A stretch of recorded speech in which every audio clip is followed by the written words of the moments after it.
Valerie, que se va a quedar. Y yo le dije, no, que se venga. Y la última vez que la vi, iba saliendo de allí y se dirigía hacia allá.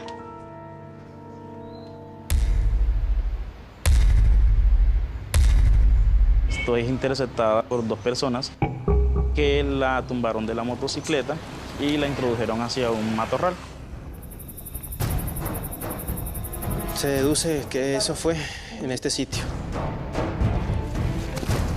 Yo no reaccionaba por su sangre que tenía, la identificaba. Nunca había pasado algo similar en el municipio. Yo la agarraba y la tocaba y ella lloraba aún más y yo trataba de no hacer que sufriera más del dolor que estaba sintiendo. La niña me dice a mí, mami, fueron dos que abusaron de mí. Ella se hizo creerles a ellos que estaba muerta. ¿Tú sabes con quién te agredió? ¿Quién te hizo eso? Me dice, sí, yo sé.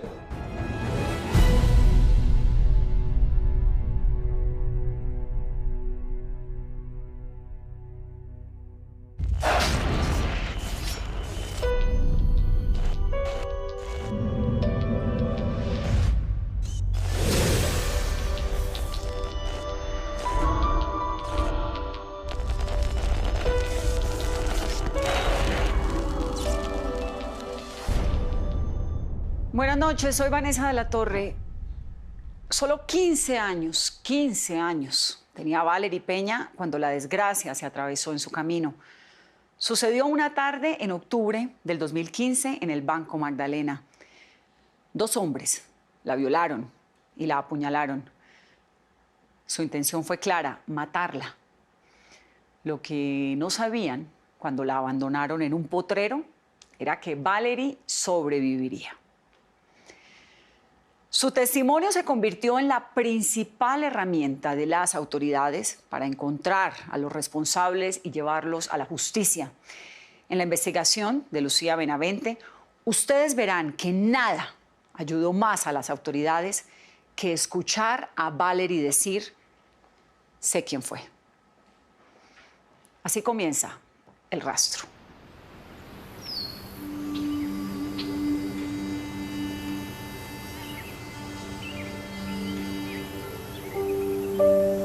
El Banco Magdalena es uno de los municipios más calurosos de Colombia.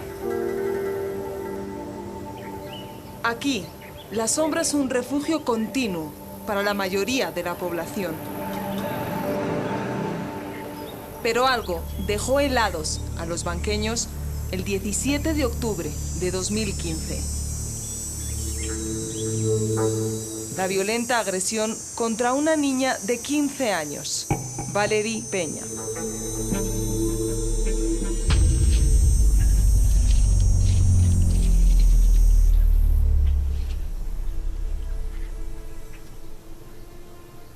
Mi hija era alta, delgada, era una niña morena, pelo largo y una ceja encontrada, velluda. Mayra Ospino es la mamá de Valerie. Valerie era una niña muy alegre, era una niña que tenía muchos sueños, que quería estudiar la universidad. Siempre cuando alguna discusión que yo tuviera con el papá me decía, mami, yo mando a hacer una casa de 2 pisos, tú, papi, sube arriba en el segundo piso y tú te quedas en el primer piso. Ella era una niña que tenía muchos sueños. Su tía, Catalina Peña, la recuerda con cariño. Valerie era una niña muy introvertida, una niña muy sencilla, una niña familiar, muy amorosa. Valerie vivía en Belén, un corregimiento ubicado a 30 minutos del banco. Diariamente, ella se trasladaba por esta carretera para llegar a su colegio en el banco. Allí conoció a su mejor amiga, María José Rojas. Decía las cosas de frente, o sea, nada la paraba. Si ella tenía que decirlo, lo decía, no le importaba nada.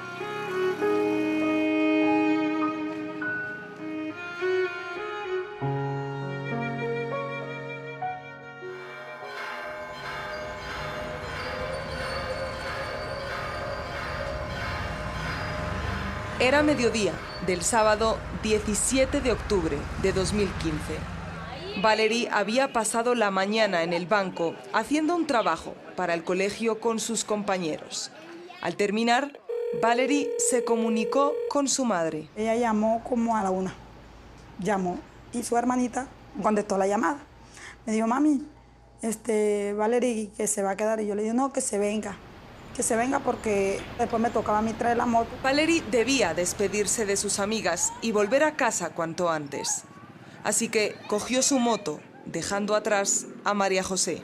Y la última vez que la vi, iba saliendo de allí y se dirigía hacia allá, para Belén. Valerie cogió la carretera y al desviarse por el camino que conduce hasta Belén, no se dio cuenta de que 2 hombres en una moto la estaban siguiendo. Como cuenta el médico Manuel Puello. Cuando iba por la entrada, es interceptada por 2 personas que la tumbaron de la motocicleta y la introdujeron hacia un matorral. Es cuando la empiezan a agredir físicamente, causándole las heridas con unas tijeras. Posteriormente fue abusada sexualmente. Según el médico, en medio del dolor y la impotencia, Valerie se quedó quieta y cerró sus ojos. Sus agresores patearon a la niña porque ellos creían que la niña estaba muerta. Y se marcharon del lugar. Después de ser agredida sexual y físicamente, Valerie Peña fue abandonada en este punto. Sus agresores pensaban que ella había quedado sin vida. Lo que no sabían era que Valerie podía observar cómo ellos se marchaban en su moto.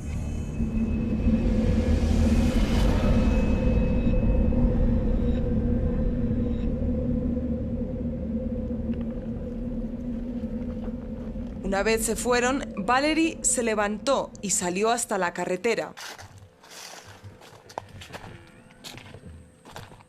En ese momento venía otra moto en dirección hacia Belén. En ella iba el profesor Adiel Tolosa.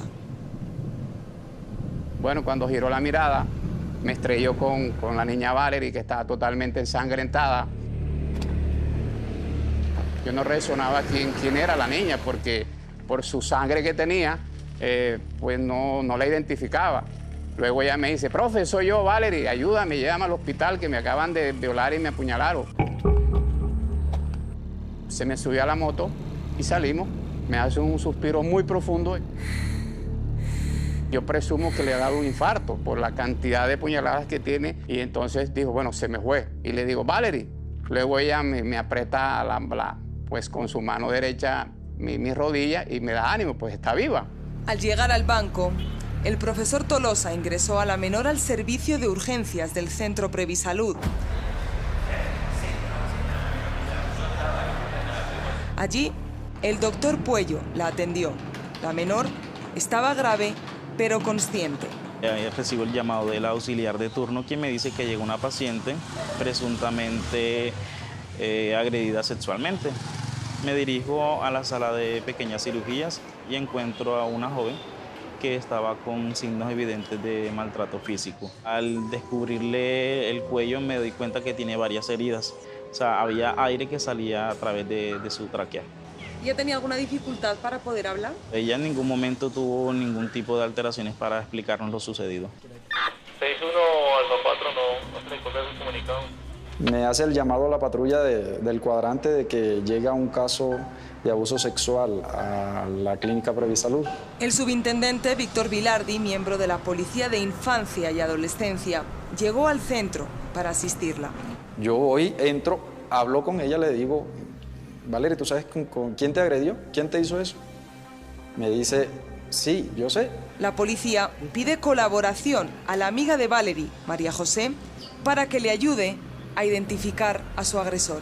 Al entrar a la sala y ver a su amiga, Yo obviamente no sabía qué decirle. Yo lo único que le dije fue, vamos a ver quién es. Y yo la agarraba y la tocaba y ella lloraba aún más. Y yo trataba de como que de no hacer que sufriera más del dolor que estaba sintiendo. Cuando de repente Valerie dijo un nombre. Esto me lo hizo un tal Jerry. No solamente María José, también Mayra y el profe Tolosa escucharon ese alias. Yo le pregunto, Valerie, ¿tú sabes quién te hizo esto, mi amor? Me dice, sí, Jerry Day.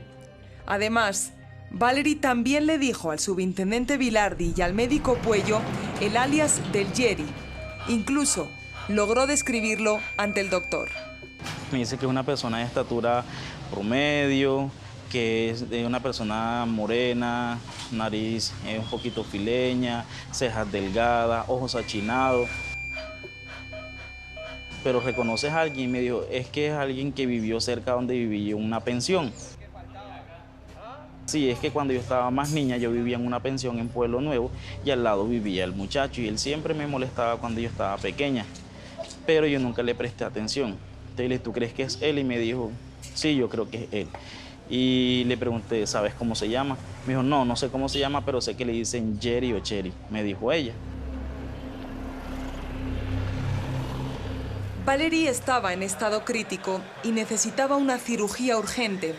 Sin embargo, el banco no contaba con unidad de cuidados intensivos y el doctor Puello toma la decisión de remitirla a Santa Marta. Una vez en la ambulancia, el doctor Puello se despidió de ella. Le dije, Valerie, necesito que vuelvas al banco. Y ella me dijo que ella iba a volver, que me prometía que volvía al Banco Magdalena porque quería ser la mejor ingeniera de petróleos y que uno de los pozos que iba a descubrir iba a tener mi nombre.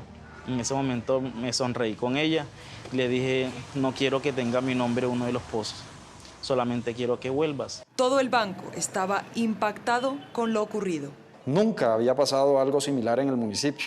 Mientras tanto, el investigador Jesús Pérez, junto con 12 patrulleros de la policía del banco, se desplazaron hasta el lugar de los hechos con el fin de encontrar alguna prueba. Nos manifestaron que el punto corresponde a la vía Chimichagua, entrada a Corregimiento Belén, aproximadamente a unos 500 a 1000 metros de la carretera pavimentada. La policía llega a la conclusión de que el objetivo inicial de los dos agresores de Valerie era únicamente violarla. Posiblemente, después de que se la accedieron carnalmente, y al momento de que la víctima reconoce a Jerry, optan por asesinarla para evitar que se adelante la investigación contra las dos personas. Es decir, que ellos en el momento toman la decisión de matarla para evitar que los delate. Se deduce que eso fue en este sitio. Se presta para que la persona, el agresor y la víctima, ocultar a la víctima aquí para evitar que otros ciudadanos lo observen. Un pequeño camino que permitía esconder la moto de Valerie y que, al fondo, estaba oculto por la vegetación.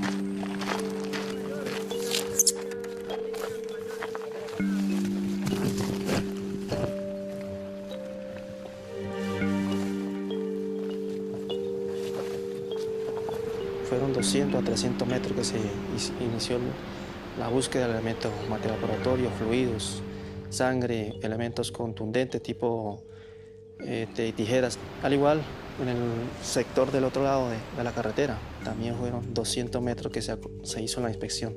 No fue posible la ubicación de elementos, material probatorio.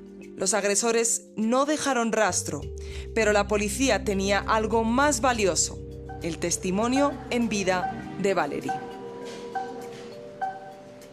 El mismo día del asalto, la policía se acercó hasta el barrio Pueblo Nuevo en el Banco, el mismo en el que Valerie recordaba haber visto al Jerry.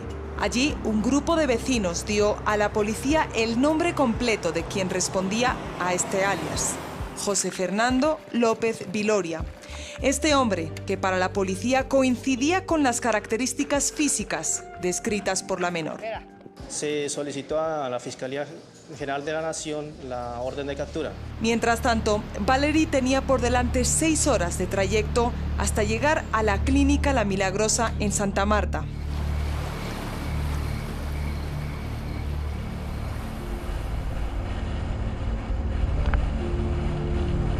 Estaba en un estado de shock, sí, la irritabilidad y el estado que a veces es hasta de indiferencia, es la manifestación del estado de shock emocional que la niña tenía. Tito Acevedo Rangel es el director científico de la clínica La Milagrosa.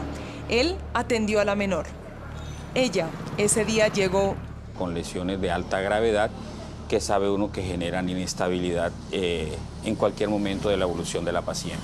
Habían lesionado vasos sanguíneos del cuello y la vía aérea, pues todo lo que uno considera que es la tráquea y es la estructura de respirar. De hecho, la niña tenía fugas de aire al momento de respirar. También presentaba lesiones hemorrágicas pulmonares. Los médicos no tardaron en hacer un examen sexológico a Valery y buscar muestras de ADN que correspondieran con el hombre que las autoridades buscaban.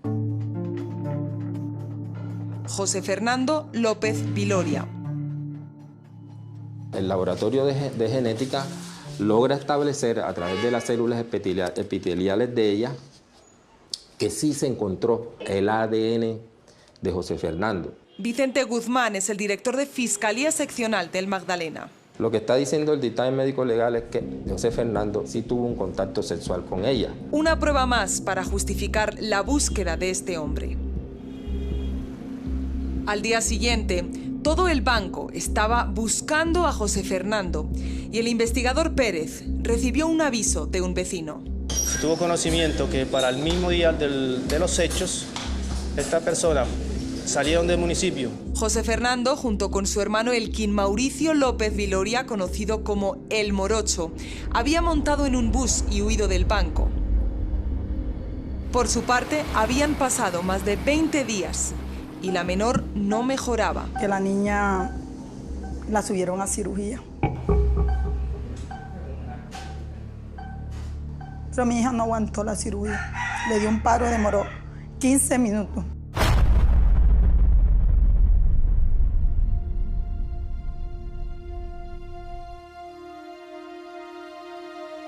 La niña pues necesitaba una recuperación, una rehabilitación neurológica y se remitió a un lugar en Barranquilla donde se pudieran hacer ese manejo de esas complicaciones. En el banco, sus amigos y familiares vivían con la incertidumbre y la esperanza de que Valery regresara. Pero el 12 de noviembre de 2015... Yo estaba en la cocina, recuerdo, y mi mamá se me acercó. Primero me abrazó y yo, ¿qué pasó, mami? Cuando mi mamá me dice, es que Valery murió. Eso fue terrible, eso fue la peor sensación que pude haber experimentado en mi vida. Después de 26 días luchando por su vida, Valery Peña había muerto a sus 15 años en el Hospital General de Barranquilla.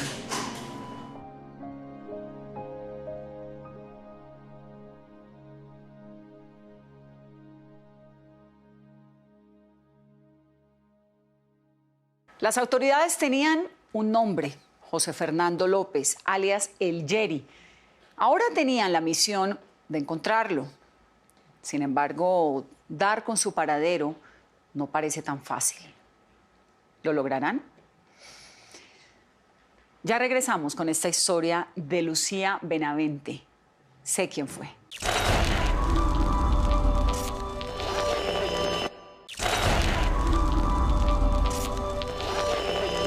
Valery Peña falleció a los 15 años, pero dejó un testimonio contundente.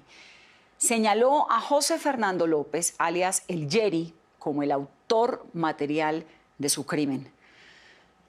Las autoridades no sabían quién era el segundo agresor, pero Valery dijo otra cosa antes de morir. Ahora su madre, Mayra Ospina, se la contará a las autoridades. Esto cambiará por completo el rumbo de esta historia de Lucía Benavente. Sé quién fue.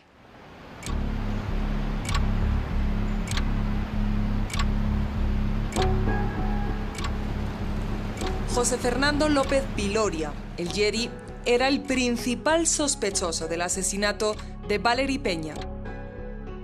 Un informante del banco alertó a las autoridades que el Yeri, acompañado de su hermano menor, Elkin Mauricio, alias El Morocho, había huido del banco. ¿Hacia dónde se dirigían? Ellos viajaban a la ciudad de Bogotá. Hilda Viloria es la madre del Yeri del Morocho. Ella compró los pasajes de bus en el que los hermanos huyeron del banco en la tarde del sábado 17 de octubre. Hilda asegura que desconocía lo que había pasado con Valerie y creía que el motivo del viaje era alejar a su hijo menor de su pareja. Elkin Mauricio, mi hijo el menor, él convivía con una señora que era mayor que él. No me gustaba porque para mí no era una buena influencia para mi hijo. Hilda se refiere a esta mujer de nombre Isolina Suárez. Yo tenía como que ese afán, voy a ser sincera, que mi hijo pues se alejara de ella. ¿Usted interactuó con sus hijos esa tarde? Cuando yo llego a la casa y yo le digo, ajá, ¿y cuándo es que ustedes piensan viajar? Entonces ahí fue donde yo llamo al muchacho, eran como las 6 de la tarde, me dan por y me compra unos pasajes así. ¿Compró los pasajes después de que hubiera sucedido lo que pasó con Valerie? Sí, yo le mandé a comprar los pasajes como a las 6 de la tarde. Yo fui la que, ¿cómo decirle? Los motivé para que él se fuera, sin saber lo que estaba pasando. El domingo 18 de octubre, la policía sabía que José Fernando se encontraba en Bogotá. Muchas personas, inicialmente de Unidad Básica de Investigación Criminal del Banco, se desplazó hasta la ciudad de Bogotá. Durante 2 semanas buscaron al Yeri por toda la ciudad, pero fueron negativas la búsqueda, no se logró la localización de esta persona. Cuando Hilda supo que todo el banco estaba buscando a su hijo, acusado de cometer un delito, optó por ocultar su ubicación. ¿No cree que la responsabilidad suya como madre era, si estaban buscando al Yeri, entregarlo y decirle usted tiene que hacer frente a la justicia ya que lo están buscando? Si supiera que mi hijo fuera culpable, sí. Pero yo confío en la inocencia de mi hijo, por eso no lo hice. Y nunca tenía la convicción de que mi hijo todo el tiempo estuviera huyendo. Según ella, le estaba protegiendo. Bueno, y si yo presento a mi hijo y después aparece el culpable y mi hijo me le pasa algo, entonces ¿quién me lo va a devolver? Era mayo de 2016. Habían pasado 7 meses desde la agresión a Valerie y mientras Mayra lloraba la pérdida de su hija, la policía continuaba con la búsqueda del Yeri y todavía era una incógnita quién era el segundo agresor. El 21 de mayo de 2016, una mujer se acercó hasta la estación de policía del banco a dar una información. La mujer era Isolina Suárez, la expareja de Elkin Mauricio El Morocho y excuñada del Yeri. Ella tenía algo que contar sobre su exnovio, quien acababa de volver de Bogotá. Da testimonio ante la autoridad de policía judicial, manifestando que alias Morocho también participó en el crimen de Valerie Peña Ospino. Según Isolina, los 2 hermanos estaban involucrados en la violación y posterior muerte de Valerie.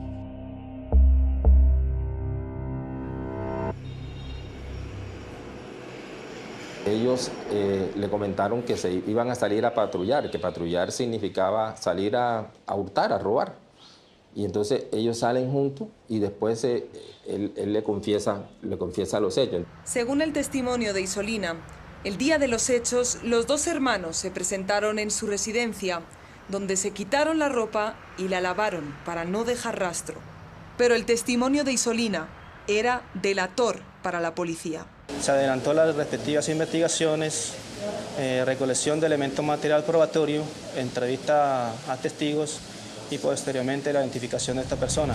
Y el 21 de mayo de 2016, Elkin Mauricio López Viloria, alias El Morocho, era capturado por la policía. Este joven fue capturado en el municipio del Banco, frente a la residencia ubicada en el barrio Santa Rosa.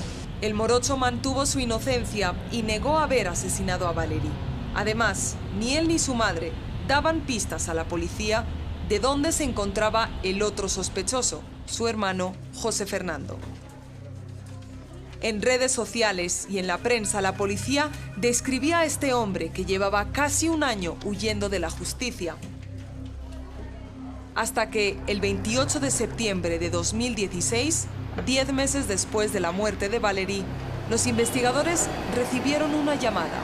José Fernando fue localizado en una población del sur de Bolívar, concretamente en San Pablo. Se hizo un seguimiento en búsqueda de base de datos y se logró establecer que él se estaba comunicando por Facebook y se logró establecer que las señales pegaban en esa zona de San Pablo. Yo sabía que eso iba a pasar algún día.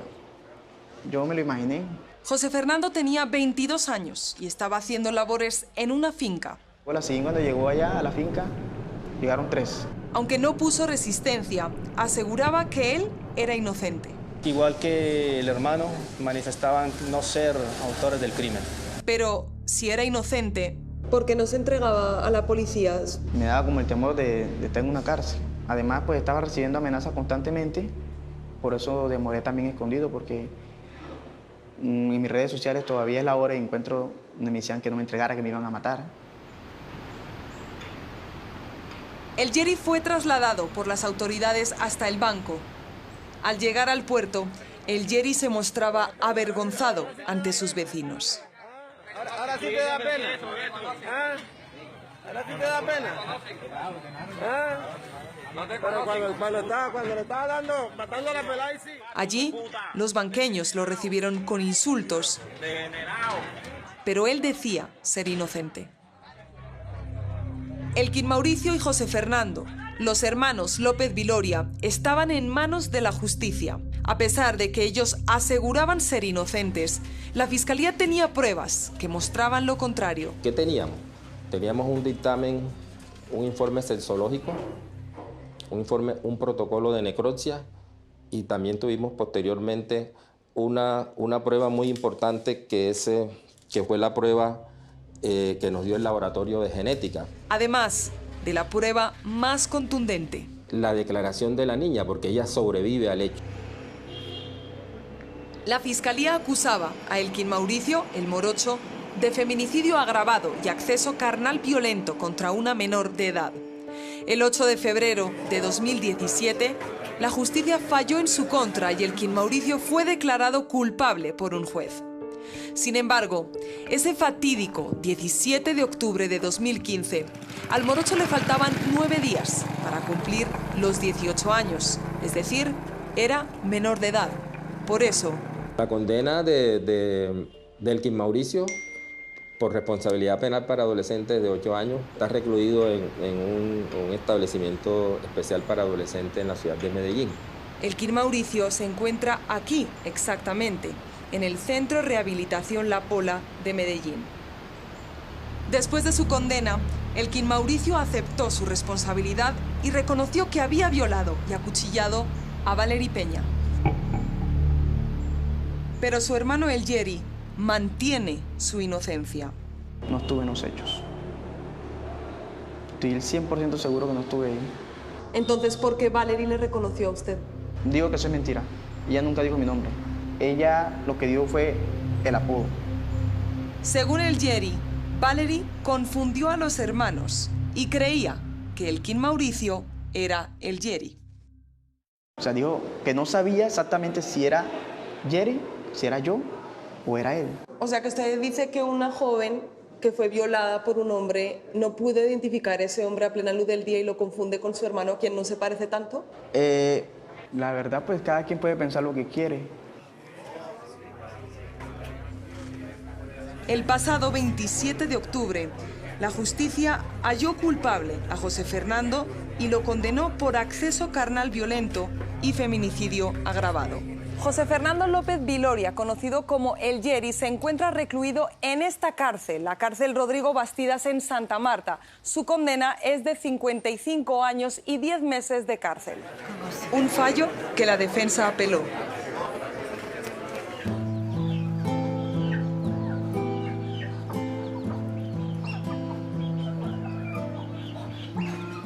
Y aunque no hay condena que compense el dolor de perder a una hija, hay un interrogante que no deja dormir a la señora Mayra. ¿Por qué? ¿Por qué los hermanos López Viloria violaron y asesinaron a su hija?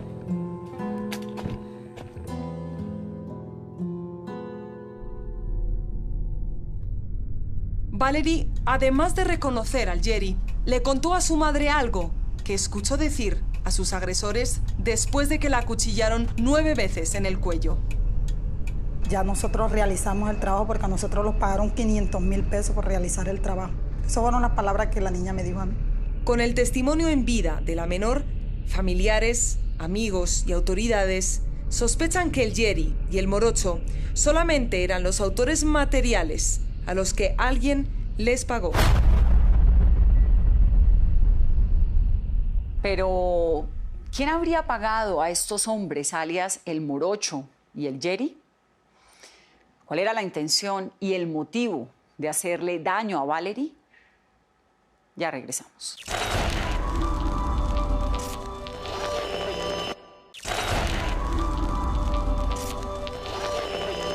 Valerie Peña fue una joven de 15 años que falleció después de ser violada y apuñalada por 2 jóvenes que fueron capturados. Ahora las autoridades investigan si los asesinos fueron contratados por alguien más, pues tienen fuertes razones para creerlo. ¿Por qué? Porque Valerie sobrevivió. Y el sobreviviente de un crimen casi siempre se convierte en el testigo más fuerte y creíble para la justicia. Ahora ustedes conocerán su versión. Una versión que redireccionó el rumbo de esta investigación. Así termina la historia de Lucía Benavente. Sé quién fue.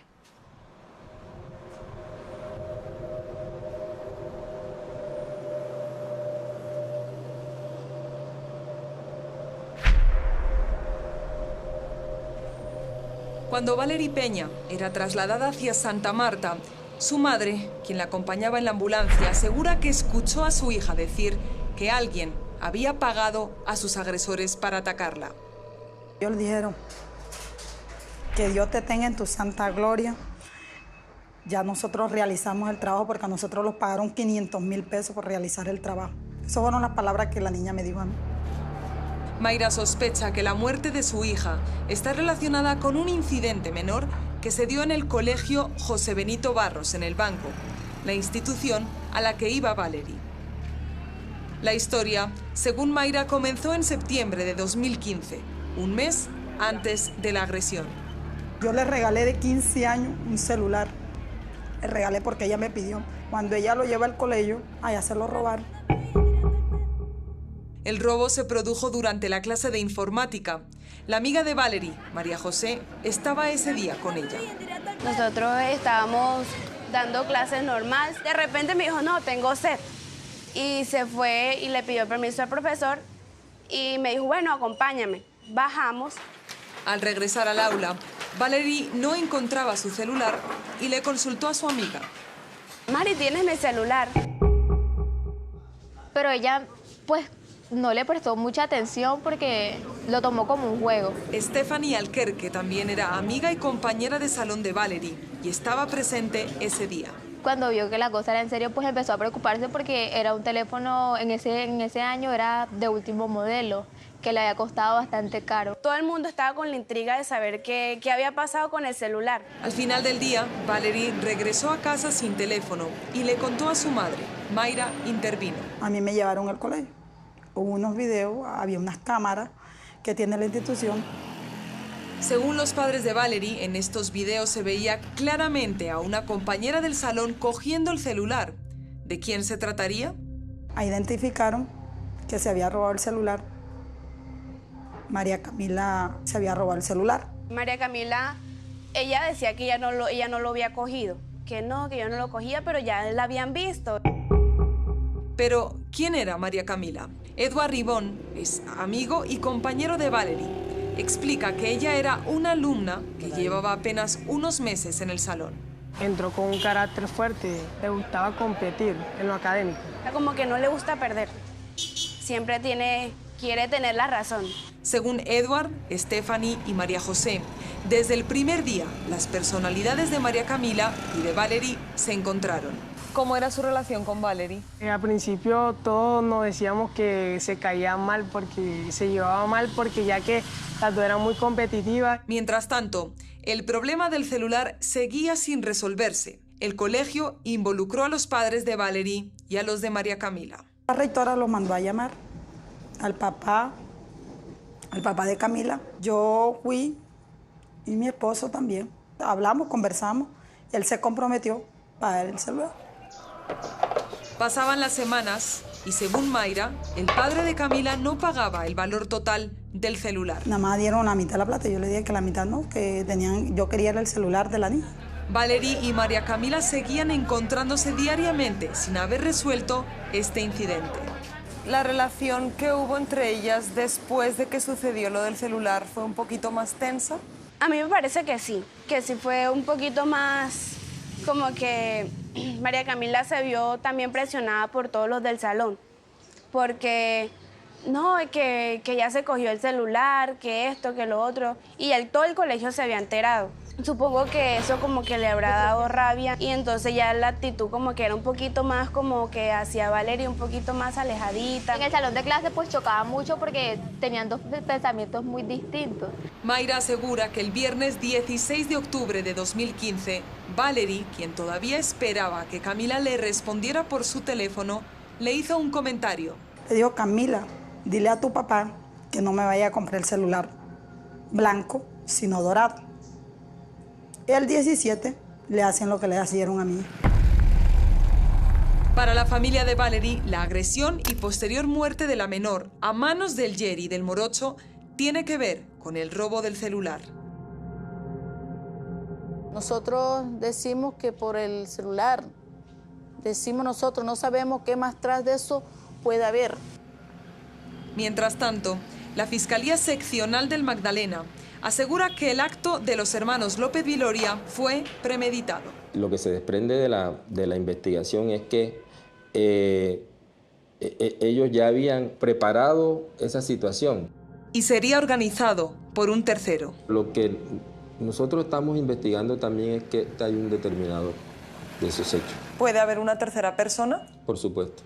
Un autor intelectual que, según Guzmán, probablemente se contactó con José Fernando. Cuando le preguntamos a José Fernando el Yeri si existe una tercera persona involucrada en el hecho, él de repente nombra a alguien. Dicen que Camila tiene algo que ver ahí. Camila es una muchacha que vivió en el barrio. Con Camila, sí, tratábamos. Traté con Camila en el tiempo que demoré yo ahí en el barrio. Pero en el momento que yo me fui del barrio, pues tampoco logré saber más nada de ella. ¿María Camila le ofreció dinero para hacerle algo a Valerie? No. Si lo hubiera hecho, hasta estas circunstancias, téngalo por seguro que ya habría dicho quién había sido. Porque de igual manera, si voy a pagar yo, tiene que pagar esa persona. A pesar de que el equipo del Rastro se puso en contacto con la familia de María Camila en numerosas ocasiones, siempre rechazó dar declaraciones. La Fiscalía tiene ahora la labor de dar respuesta al mayor interrogante. ¿Por qué la mataron? La esperanza de la familia de Valerie es que los hermanos López Viloria colaboren con la justicia. Esa es la pregunta que yo me hago siempre. Quiero saber quién fueron los que pagaron los 500,000 pesos.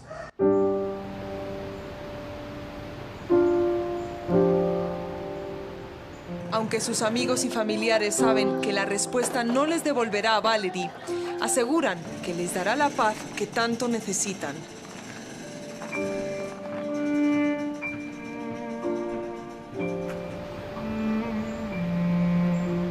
Acaban de cumplirse 2 años desde la muerte de Valerie. El doctor Puello asegura que jamás olvidará la promesa que la menor le hizo en la ambulancia y que no pudo cumplir. Infortunadamente ella volvió y no como quisiéramos. Volvió sin vida, pero sé que allá arriba de pronto está gozando de un mejor momento, que de allá pues está cuidándonos a nosotros también. Sus amigos ya han salido del colegio pero todavía se reúnen y recuerdan las bromas que Valerie hacía a diario en el salón de clase.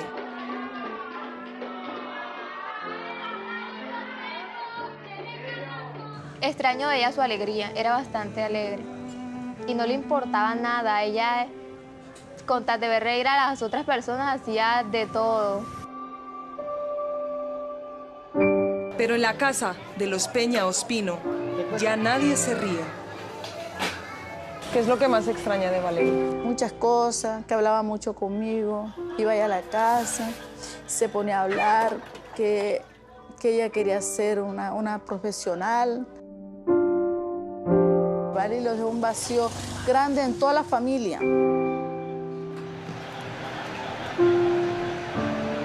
Un vacío que su madre Mayra llena a diario con recuerdos efímeros y sueños frustrados. Cuando ella llegaba del colegio, tocaba la ventana, me decía, Mayra Ospino, ábrame la puerta. Todos los días extraño a mi hija. Siempre he extrañado cuando las amigas vienen de vacaciones, que están en la universidad y no veo llegar a mi hija. Y esperaba de ver que llegara a esa universidad, pero no alcanzaron que mi hija llegara a esa universidad. No me la dejaron terminar su juventud. Mientras tanto, en el banco todo el mundo habla sobre el crimen que se hizo contra Valerie Peña.